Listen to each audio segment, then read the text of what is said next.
Greetings, everyone. I am your hostess, Joan of Angels. You are here live with me on 420 Spiritual Living. You are here in the sanctuary where we not only step into the expanded consciousness of plant medicine, but we teach you about it and we share our experiences with you.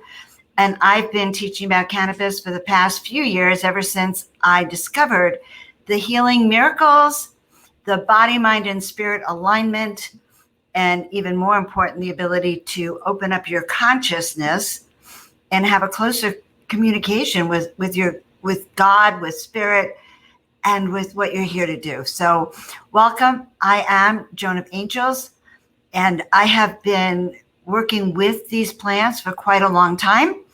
And if you are new to my channel, if you're new to the channel, please like and subscribe and share. It's very, very important, so that we can get these messages out. Okay, so meanwhile, we're going to start by imagining right now that we are all together in that 420 camaraderie, where we all come together, and 420 is that time where students used to meet their friends. Hey, I'll meet you at 420 and we'll smoke a joint.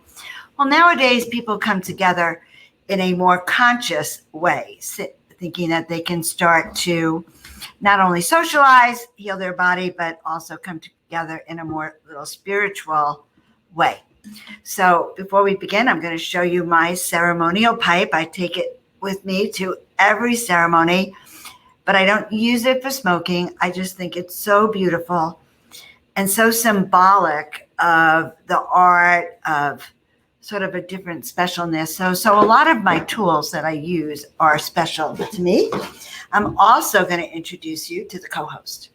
Co-host Avon, he is an extraterrestrial being from the planet Zeta. He gives us messages, and they say that the consciousness of plant medicine comes from the extraterrestrials who wanted to lift our spirits, wanted to literally raise the consciousness of planet Earth from a warlike being to spiritually evolved, to balance, peace, and harmony. And they gave us that plant medicine so that we can do that. And we will be talking with our guest in a little bit about this war on consciousness and why in the heck they ever took all that plant medicine away from the people. So good. We got all the basics out of the way. And I want everyone now to just take a deep breath in with me.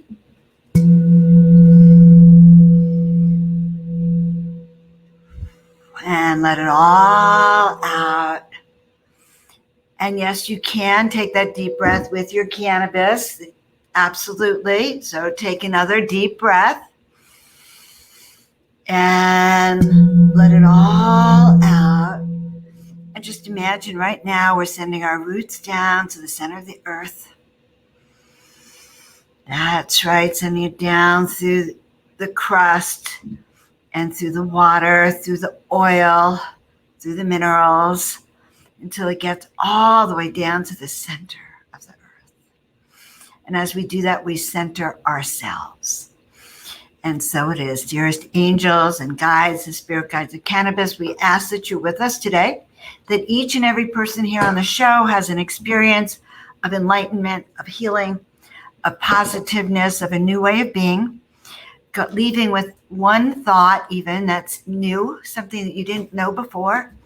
And so we ask for a general healing, upliftment, and awareness. and that we all have an experience with the spirit guides of cannabis. So it is. Good. And so we're going to just do a little overview, a little reading of the temperature, because again, consciousness has to do with the different ways that we receive information. And one of the ways I receive information is through using cards. And so these cards happen to be my favorite deck. They are the Earth Warrior deck, and they're actually used in sacred ceremony. So this is an indigenous deck, the soul tribe, the sacred guardians, and these are the sacred guardians of the plant medicine too. Sacred gods and guides of humanity. Oh my goodness. Okay, so this card I frequently pull on the show. And there's 44 cards in the deck, so the odds that I'd pull the same card for half the show is a surprise. And so this is the Pachamama card, Pachakarma, and it is all about nourishment of the soul. So when I speak of 420 spiritual living, I'm really talking about all the different ways that you nurture your soul, that you bring peace, harmony, love, abundance, prosperity to yourself and to those around you. And plant medicine is a way to nurture your body, mind, and spirit.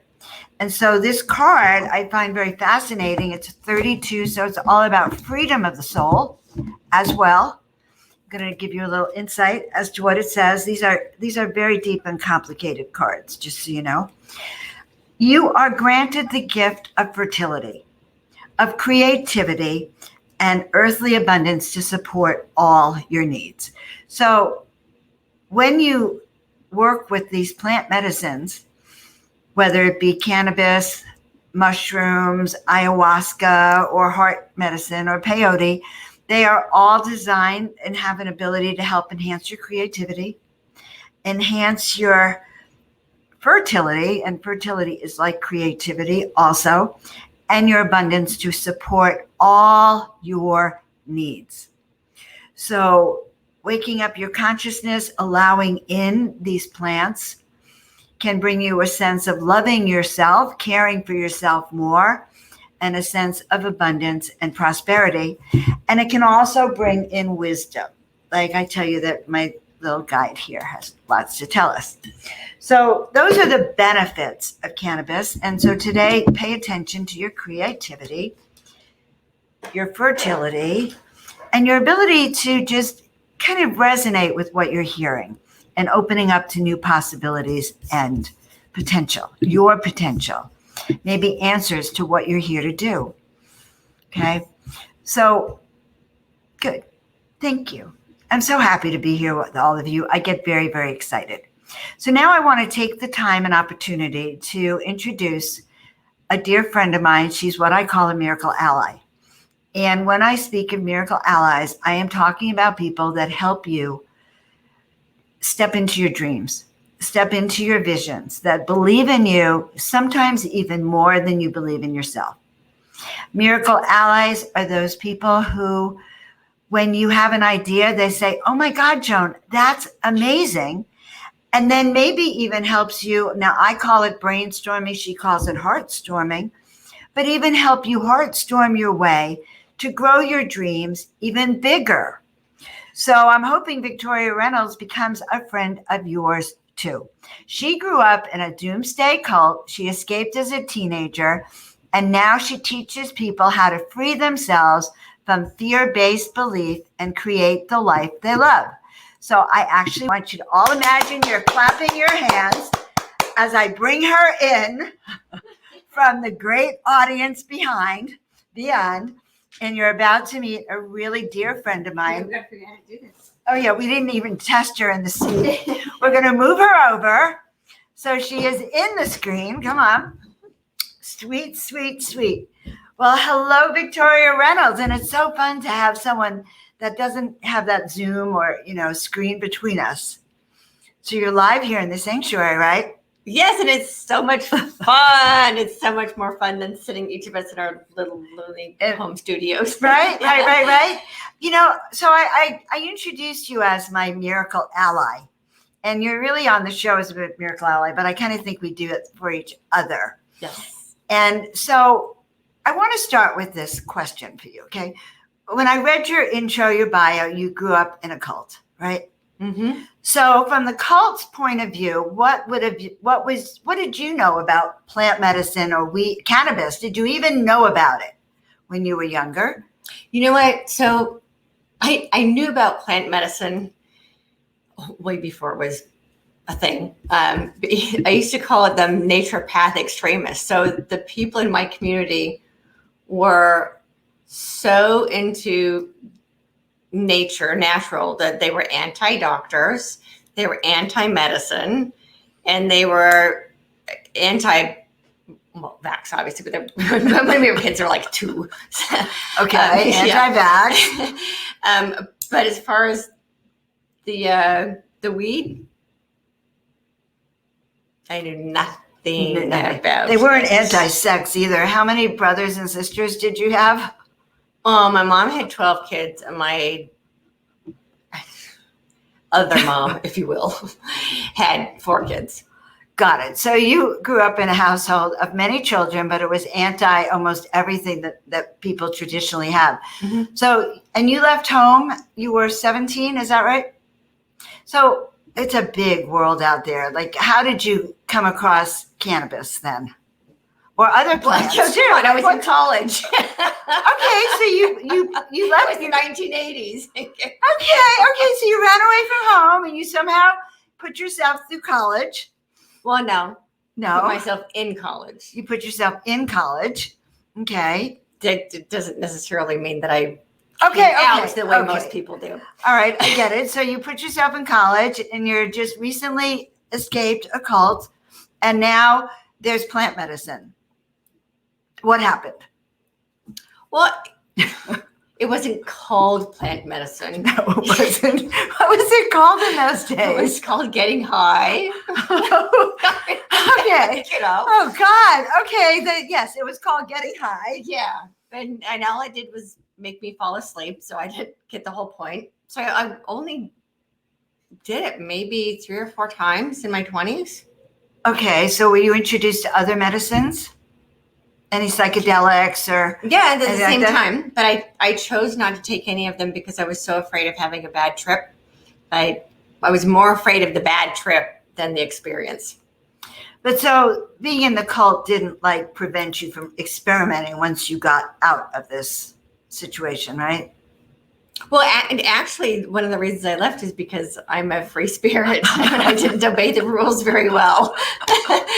And actually, at the time, I was suicidal. I was either going to kill myself or figure out how to get out because I just could not live that life. Mm-hmm. And I think that I was more adventurous than other people. You know, some of the people I grew up with are still there, and that's their life, and they're perfectly happy. Right. It was not going to work for me. So got it. Okay, and I love that. And you even have a group now. You have your show. It's called Fearless and Free, right? Mm-hmm. And you talk about being fearless and free. And some of my subject matter is a little edgy. She is very edgy. She's very edgy. But you know what? That's okay. We're living in edgy times. And being fearless and free, I talk about the plant medicine a lot because I feel very disturbed that cannabis and all those other plants are illegal.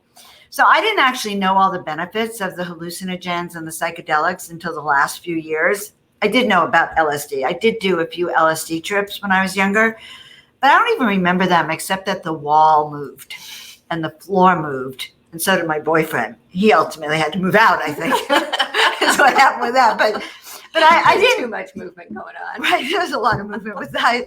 Okay, with acid, it was. Everything moved. But I was in college too. And it was just something I did. But now I'm finding out that they're using acid, they're using mushrooms, they're using cannabis to heal addictions. That sounds like an oxymoron.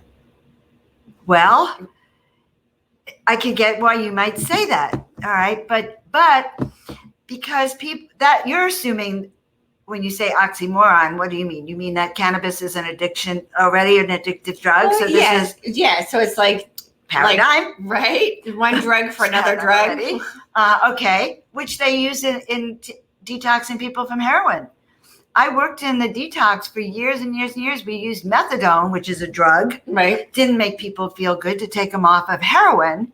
So this concept of using plant medicine to heal people's addictions or heal people's trauma or their stress, acute anxiety and stress and depression, must tell you that it's been known to heal depression. But we're talking about using it more in a therapeutic situation. They're using the psychedelics, the mushrooms, and ketamine. They're using all sorts of these plant medicines, but in a more therapeutic situation. So you're not just getting stoned and out of it. You're getting treatment. You're getting therapy. But when I started in ceremony, there were 3 people who came who had been in recovery.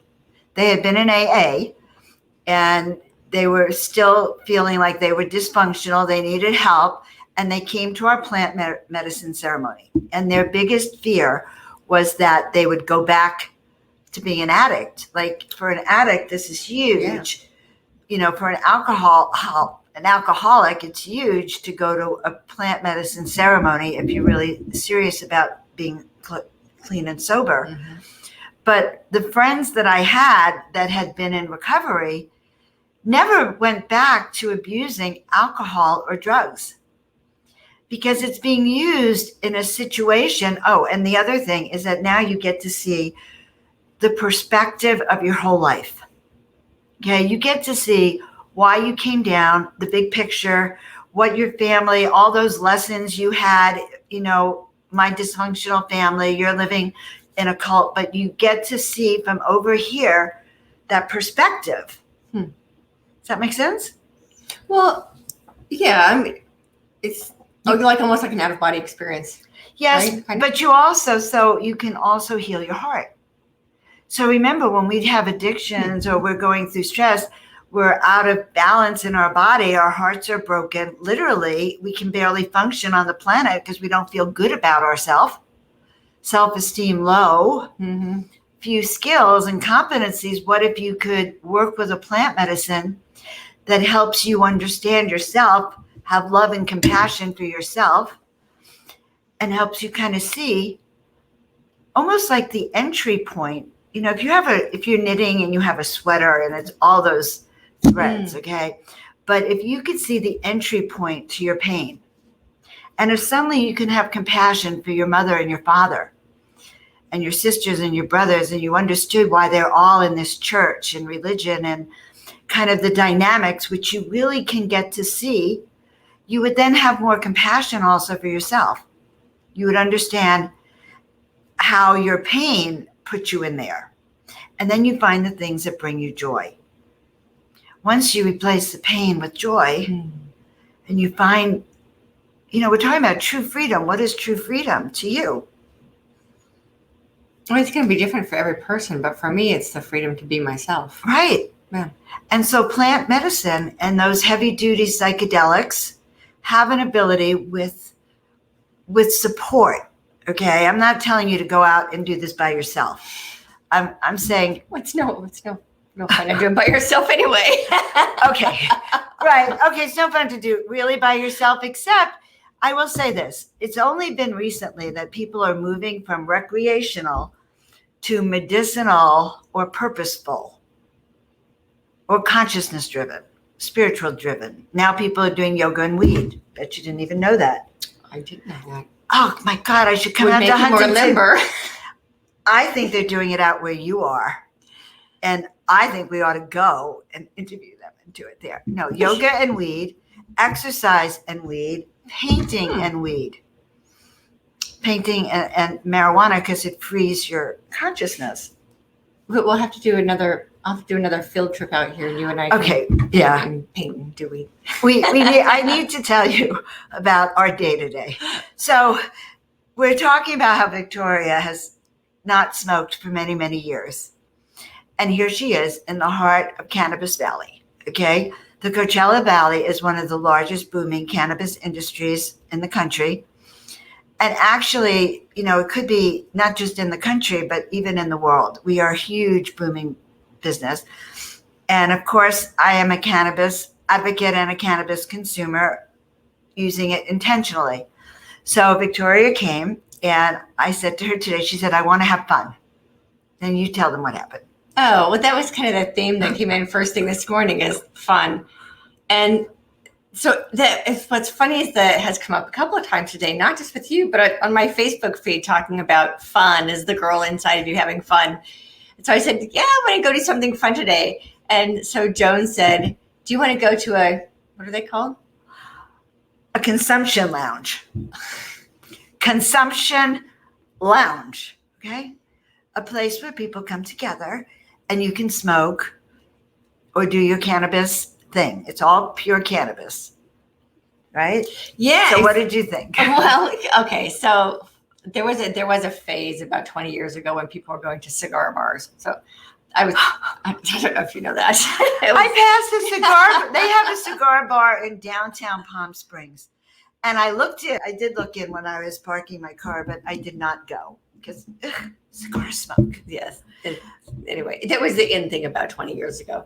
Uh-huh. And then all these places turned into hookah lounges, right? So I'm like, okay, this is the next in thing.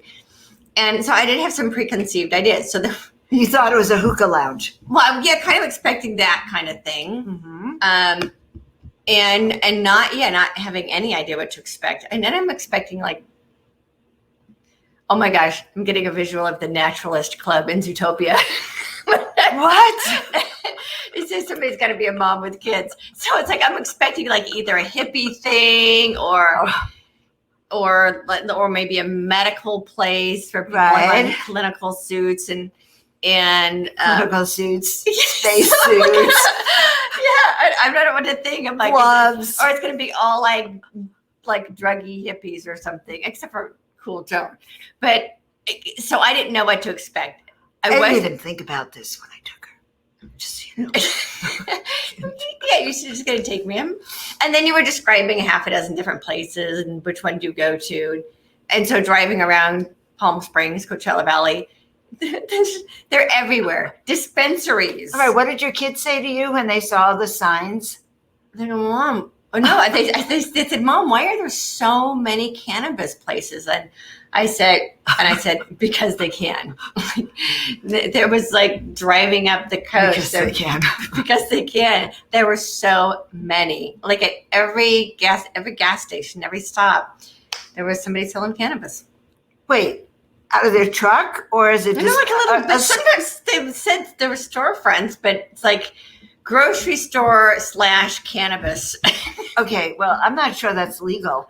Just so you know. No, I'm saying, but it's like that.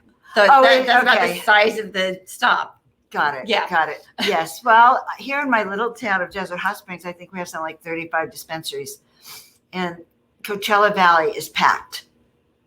But it is our new industry. Because growing cannabis out here works really well. We have tons of land and it is a boom. It is booming our economy and turning it into a year-round place. So, okay. So now you're expecting a sleaze bar. I'm a little insulted. No, not like a sleaze bar, but kind of like more earthy or something. Right. Okay. Right? Yeah. And it didn't even smell, did it? No, it was like not a nightclub, but it was very loungy, very classy, very clean. And so there were, when we walked in, I was really surprised to see who the other customers were. Cause I was expecting, I don't know, not who the other customers were. They were two middle-aged, very nice looking, well-dressed men. Ooh, I don't know how I missed them. I don't know how you missed them. You're busy looking in the glass. Well, no, I was interested in how they were treating you. Okay, the bud tenders. I wanted them to take good care of you, and I don't know. Yeah, so I just noticed guys. Because, okay, I'm newly single. Oh God. But that's really not why. I just happened to notice. Okay, and they got a kick in the fact that you told them that I was a virgin. Oh yeah, I walked in and I told everyone she was a virgin, because she hadn't smoked and she had never been in the cannabis industry, into a consumption lounge, or even a dispensary. And so that is my cute and funny side. So the guys were good looking and well dressed, and apparently had money. They were not hippies. They were not hippies. They were, So you already had a new experience, because it's a very classy place. It was a former bank, and it's a bank vault where people used to keep all their money, right? That's what you do now. They keep all their cannabis there. So it was sophisticated. What else did you think about it? It was and very comfortable. It's big, comfortable couches, and so it's not kind of like the opposite atmosphere of a nightclub. If you go in and it's quiet and it's classy, and you can sit and just enjoy each other's company without having to scream over the loud music. Right? Yeah, that was great. You know what? I stopped there when I leave the desert here, and it's 30 minutes to get to the other side, and I have business. I stop there. I'll have water. I'll sit with my cell phone. I'll take care of business and relax for an hour or two before I go on to my next thing. Yeah, it's like the new the new Starbucks. It's the new Starbucks, and this is what cannabis tourism is all about, guys. Buses where they can smoke cannabis, hotels that you can get cannabis in the gift shop and smoke on the premises. I swear to God, this is like a new paradigm. Meals, they have dinner parties where they serve high-end, Barbie on our show a few weeks ago, high-end cannabis dinners, dinners infused in the highest quality of cannabis. You would kind of like this. It's so sophisticated, and you have to have a lot of money just to go to the dinners. So it's just quite tourism. And my friend Celine, who was on a few weeks ago, the Glowing Goddess Getaways, which are quite fun. So now we're in the dispensary. I noticed that they didn't try to they really tried to steer you away from things that would be too intense for you. So what was your experience with that? Well, yeah, they were great. I told them I'm not totally a virgin, but it's been 30 years, so might as well. And so I had no idea there were so many to choose from. So the other preconceived idea I had was I was going to walk into this shop, and it was going to be the way I bought it in college. Oh, no. Like it's clumps in little Ziploc bags. So mostly twigs. Yeah, seeds. Yeah, a lot of seeds. Yeah. And some weed. Well, I didn't technically buy it. I didn't examine it. Okay, now we're learning the truth about my miracle ally over here. All right. Okay, so people understand. So I'm kind of expecting, like, I don't know. Like they're growing it in the back and they're dispensing it in little baggies. That was kind of my idea. Well, I look in the case, and it's this beautiful long glass case, like when you go to the movie theater and there's all the candy to choose from. Oh my gosh, I just got that visual. It's a good visual. And then you sit there and you're looking at all the choices, and which one do I want? Which one do I want? I had no idea, and it's packaged beautifully, and they know exactly what's in it and which brand is better for the newbie and which brand is better for someone who's been consuming for a while. And the two people who worked there were incredibly knowledgeable. And apparently there's some that makes you happy and some that makes you sad, tired. So they asked me, what is it that you want to experience? And these are the ones we suggest for what you want to experience. Okay. Oh, so I bought some. Oh God! Okay, show it. So I said, I want one that makes me creative, and I want one that makes me silly and happy. So we got two of them. See, they come in really pretty packaging, and apparently this one makes us creative, and this one will make us silly later. All right, so this one is from my friend Ryland, Smoking Hippie, and I think I did an ad for her. I love this stuff. The electric lemonade is very social. So anything with lemon is so upbeat that you'll be happier than you ever were. So does it have lemon essential oils in it? Is that It what has is? something called limonene, which is, I think, what's in lemon essential oils, which is a happiness factor. So we're having her test. So then, okay, we went in. We're having me test it. Listen, she's my experiment. Okay, she's the first virgin I've taken through this. Okay, but that's not true. There's a lot of senior population here in the desert, and more and more senior people, older people, are having their first experience in a cannabis shop. Not all these, Well, obviously, but were they like hippies when they were? No. You know what, guys? Most of the people who come out to Desert Hot Springs are not hippies. They are retirees, and now they have aches and pains. They have depression. They have anxiety. They're on opiates. And some kind friend says to them, you ought to try cannabis. In fact, you ought to try. Where's that box that came in the mail today? We are both work with this company because we like it so much. But if you happen to have a friend who's in a lot of pain, you want to use this relief medicine. It's a CBD cream. It's mixed with a few other cooling things in it, and it's so good. You rub it. So I get up, I have knee pain. Like when I got out this morning, I just had this knee pain from cross-legged, and I put it on, and within about 20 seconds, my knees were better. So it's very, very fast acting. I use it too. You do? Well, the last couple of weeks I've been using it on my broken toe and my sprained wrist. And it's been working. Okay, good. So guys, that is the HempWorks that both of us are distributors for. And we'll both put links down in the shows when you're watching it for where you can get it. But we also are going to be drinking this tomorrow, the hemp-infused coffee. And it also has some kind of mushroom in it too. Oh my God, I love the mushrooms. And those are the medicinal mushrooms. Of course, the psychedelic mushrooms are medicinal too. They don't want to tell you that. Okay, but I'm telling you that. Oh, and next week we have on the show someone who's going to really tell us that. Okay, so we'll go through this. So you were going to show. Let's tell everyone, how did you feel when you smoked your first joint in 30 years? We want to get this on recording. Her children will not watch this. Yeah, they won't watch this. How did you feel? Fortunately, they're both very anti-drug, which is nice. Something to But you're calling this a drug.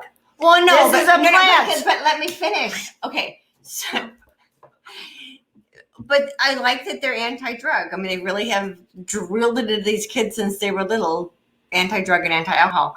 So if they knew that I was doing this, they would assume it as a drug, and they're going to think mom's lost her mind. So we're not sending it to your kids. So the kids but that's a common thing, and there are parents who think that the same thing, that, oh God, they're going to think I'm insane, I've lost my mind. Just so you know. Well, it's funny. In my case, it would be the teenagers, right, who are telling their parents to stop doing drugs. You know what? So I'm going to tell you something about this. That's a paradigm shift. My sister and I are in Texas, where it's illegal. We're at the senior center with my aunt, and a table full of people in their late 80s and early 90s. And this little old lady is saying to me, well, did you bring some brownies? I said, what do you mean? She said, like cannabis brownies. I guess they call them marijuana, whatever, the medicated marijuana brownies for us. And I said, no. And they were so upset. All the people at the table begged us to bring the edibles the next time, the cookies infused with the cannabis, because their kids would not let them smoke. This woman was 89, and she said she had been begging her son to let her try a joint or marijuana. Obviously, he smoked, even though it's illegal in Texas. And he said, no, you can't do it. No, it's not good for you, Mom. And so that also is restriction, right? Yeah, that's interesting. Because your mom's 89 years old. Do not tell her not to do this. Yep. It was pretty funny. That's interesting. So now we're sitting there smoking, and it was a hybrid, which is half indica, half sativa. I still don't remember what the words But mean. okay, how did you feel? Okay.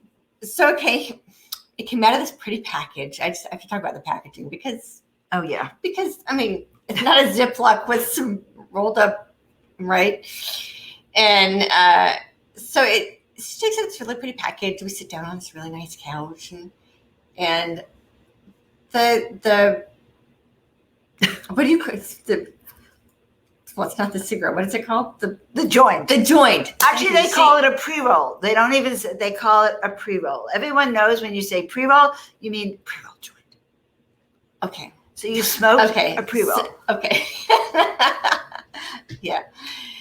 Anyway, it didn't look like a joint. Let's put it that way.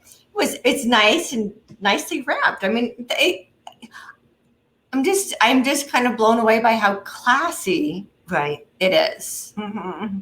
It's not just a piece of paper rolled up joint that you did with your friends. No, because they also, the industrial pre-rolls have their machine done, and they're fantastic. Like a 1,000 an hour they pre-roll them. Wow. Not like me. You do not want to ever smoke anything. I tried pre-rolling. So, okay, so now you're smoking the joint. One of the things you said is it really didn't make you choke or cough too much. Right. So, it was pretty mellow. And that's one of the things that the cashier had said is, this one's a good one because it's not as, and something like about being anxiety. More mellow. Yeah. And so, I was smoking and it really didn't affect me. At all? Well, no. About the coffee. No, but I didn't feel it right away. Oh, okay, good. So you didn't feel it right away. Well, I didn't want to do so much that I would feel it too much because I was driving. Right. So, yeah. Right. But it didn't make me cough on that. Sorry. No, that was so bizarre. I'm just started coughing as I talk about coughing. But then I took a really a bigger hit than I was getting a little confident that I wasn't coughing. So I took another hit and I did start coughing and we had to get some water. Okay. So, but I did definitely feel more calm for sure. Okay. Yeah, So you noticed a nice sense calming of calm. sense. Did you feel more up, down, sideways? A little bit more up. And I wasn't sleepy this time, which is interesting. A little bit more up. And we did definitely do some laughing. We did. So would you say you were a little bit more talkative? I don't know. I was. I ask you. I don't know. I'm talking all the time. It's why I'm a broadcaster too. Well, that is why we're broadcasting. Everything in our lives get broadcasted, even her reaction. But you know what, guys? I'm sharing this because it's the first time for everyone to go into the medical cannabis dispensary. I have a lot of friends who've never been in, so I'm hoping this helps ease. I want to get over the stigma of cannabis for people so that they understand that they are fearless and free and they have a chance to. So my feeling that the reason you've been trained to think that it's not a healing medicine is twofold.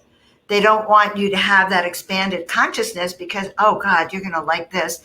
I read this whole thing about the MK Ultra program and that people who have been deprogrammed, the government did not want them to smoke this plant because it broke their programming. And the truth is that I didn't tell her this at all. Yeah. This plant can break the programming that many people have.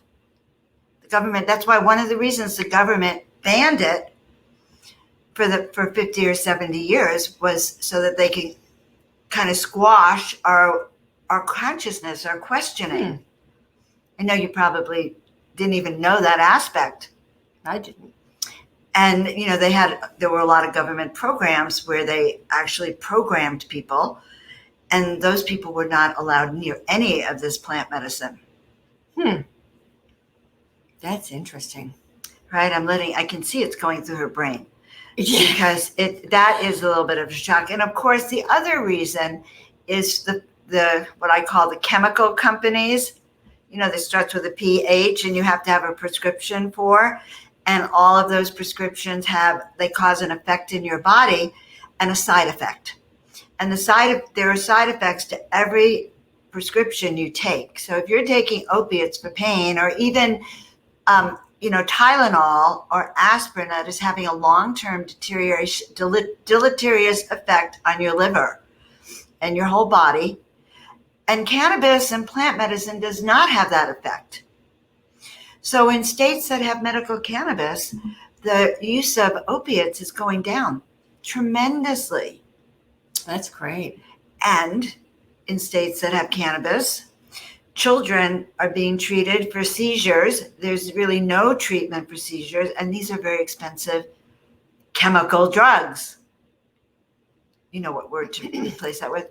So there's two reasons. They did not want your consciousness. This was in the 50s and 60s, where people were starting to, rebel, make love, not war. We don't want to fight these wars anymore. And the government was definitely suppressing the hippies, quote, hippies. That's interesting. I wonder which came first, the make love, not war, or the weed that made them want to make love, not war. Well, in the beginning, weed was not okay. So in the 1900s, the United States started to make cannabis illegal, and it did go through a series of laws that withdrew it. But psychedelics, when I went to college at first, were not illegal. They were not illegal at that moment.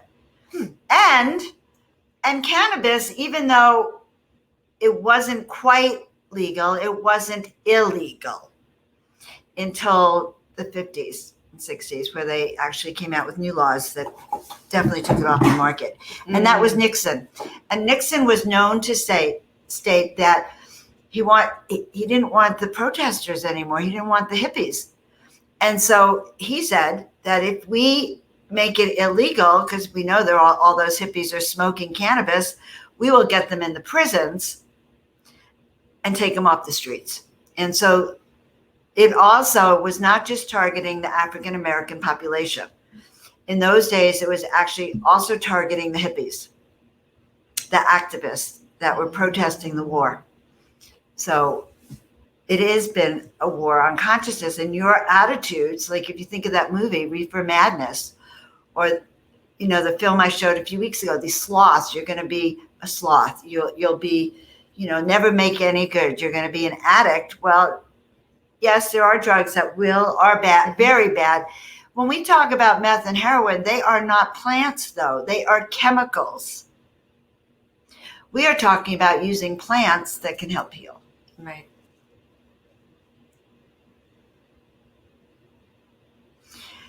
So I find it interesting that there's an expansion with the use of these plants now that are being made legal, but there's still a lot of resistance, and there's still a war on consciousness. So where there's still illegal in states, something that should really not ever have been illegal. Yeah, and that's what's interesting is that it's only legal in some states and it's not legal federally. So that messes up, okay, so here's an example. The Hempworks company, right? Oh my God, yes. Show them this. So this is one of their newest products. This is Delta 8. And you get a pretty good little buzz off it, actually. When you buy it, you have to click saying that, yes, I am 21 years old. Because it could only sell it over the age of 21. And then, so they have to have that. But the issue is that there's only some states that they can send it to. So only the states where it's legal, they can ship it to. The other thing that was really interesting, and that stuff works really well, by the way. New product. It's very relaxing. Hemp works. Getting good quality products. Listen, I want you to know something. There's a lot of crap out there. So do not buy CBD at your local gas station or your supermarket or, at Claire's where you get earrings. They don't sell it there, do they? I don't know. It just popped in my head. Okay. But they sell it at the gas stations, okay? And they sell it at 7-Eleven. Yeah. You do not want to use that because when they tested those lab testing for it, most of the time they don't even have the CBD in it. And if they do, it's not made with top quality processing and taking out all the chemicals. So you don't want it. You really want it from a reputable company. That's why I'm telling you about that. Okay. Well, so speaking of quality stuff, so we were talking earlier why this label is so jam packed, and you were telling me about. We'll show them. Don't show me. So, I mean, the label is just every drop of this label is filled with information, and apparently, this industry is so regulated beyond alcohol, cigarettes, none of that has to go through the hoops that these companies have to go through. And the feeling I got from that, one, the pharmaceutical company would love to run the industry. And they're trying. They're patented. And because it's not federally approved, the tax structure is funky. And just the amount of work that it takes to run one of these shops and to be a grower and a manufacturer, all the hoops they have to go through, and talk about tracking, how every microscopic part of the plant is basically tracked. Yes. What did Dina just said to us that it used to be where her friends who worked in the grows could bring them shake, but now they measure everything, and all legal grow sites like that have cameras, and they're being spied upon by someone. They don't do that for alcohol or tobacco, and alcohol and tobacco are dangerous, right? Yeah. When you grow a marijuana plant professionally, apparently every bud gets tracked, has a tag, has a number. It goes out to be weighed, then comes out with this incredible packaging that is certainly not green like the plant. So it's crazy. They don't track tobacco. So there you have it. But I want to get back to the subject. So would you do it again? Yeah, probably. It was kind of cool to go and just hang out with some friends, and yeah, I would actually personally like that much more than going out with friends to a noisy bar. I don't like the bar scene. I don't go to bars. Yeah, I don't either. And notice there was some cute guys. And there were some cute guys in the campus lounge. It was really quiet in the late morning, so there were only a couple of guys, but probably pretty rocking on a Saturday night when they have the comedy club going. Right, they have a comedy show every week or so. Yeah. No, there's so much happening, and that's why I wanted to show it, to kind of go through it with you and get your feedback. Any other thoughts or reflections? Like, has it changed your attitude a bit now if someone is smoking cannabis, or thinking about if someone had an addiction problem or heavy-duty opiate use, would you recommend it? Or I personally would have to do some more research for me to be able to, just for myself, before I could promote it. But it's interesting to see that the expanded awareness of what's possible. I find that really fascinating. I love that. Yeah. No, you're so right. And we don't want to confuse CBD, which actually is not the hallucinogenic part of cannabis. CBD is the cannabinoid that your body needs so much that is good for inflammation, pain, anxiety, and stress, and you're taking it. Yeah, I take so it. You are taking CBD regularly. It just wasn't the THC part of it that I was accustomed to. And HempWorks does have a couple of the full spectrum products in that one. Well, the Delta 8 is, I don't know enough about it to talk about it, but it is in a new category, and it's actually from a hemp-derived plant. So it's confusing the whole cannabis world, is what I understand. And so that is because there's something like 1,000 different kinds of chemicals in the cannabis plant. So there's so many minerals and different elements that are in there for healing. So I use something called CBN, which is good for sleep and pain. You're using CBD for anxiety and sleep, but they all have different specific qualities. So anyway, not necessarily, I'm promoting not so much what you're taking, but that lifestyle of expanded awareness. Yeah, and we have a mutual friend who microdoses all day long. That just to keep herself in that nice little state of peace. So I'm learning a lot about it. I'm learning how to be more understanding of my past ideas of what I thought it was, and being open-minded. And I am fearless and free. She is fearless and free. She is definitely fearless and free. There was one last thing I wanted to say, but so I don't know if you know this, but especially the Silicon Valley geniuses and engineers are known for microdosing at work, and they are microdosing LSD and mushrooms and working, because they say that it enhances their creativity and it enhances their focus. So that which she came into the show thinking, well, this is going to ruin your life. You're going to end up a basket case. In 24 hours with being with me, you have a whole new paradigm. It's being used. People are microdosing it for many reasons, for healing from stress. Believe it or not, healing from anxiety, addiction recovery, a little bit, just like you had this morning, and you felt you had a different way of being for a few hours. And it didn't feel like you were high. Did you actually feel high or out of control or anything? No, because we knew that we were going to be driving somewhere, but people can get high off it. So yes, people. It's kind of like alcohol. You still got to know when you've had enough. That's right. And so it was like having 4 ounces of wine or something.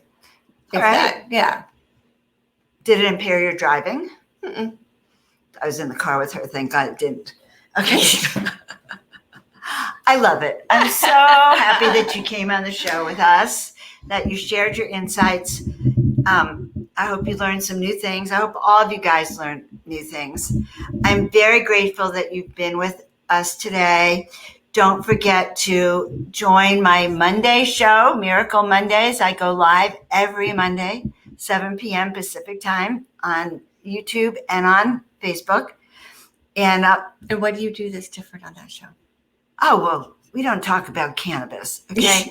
We don't talk about any of the things we have just talked about today. But we do talk about how you can step into the miraculous, how you can change your attitude. A lot of people experience healing right on the show. Last time I did some trance channeling, or I'll read cards for about 3 or 4 people. But I will say this, that tribe is becoming delicious. It is. It's just becoming delicious. I've been doing it for several years, and I'm all about stepping into miraculous. My favorite thing to do. So that's what we do on Monday nights, okay, for everyone. Wednesdays, we go live for 420 Spiritual Living, and book a soul awakening session with me if you have a chance and you want to have your memory of who you are. And I will see you next time. Have a fantastic week. And thank you, Victoria, for being with us.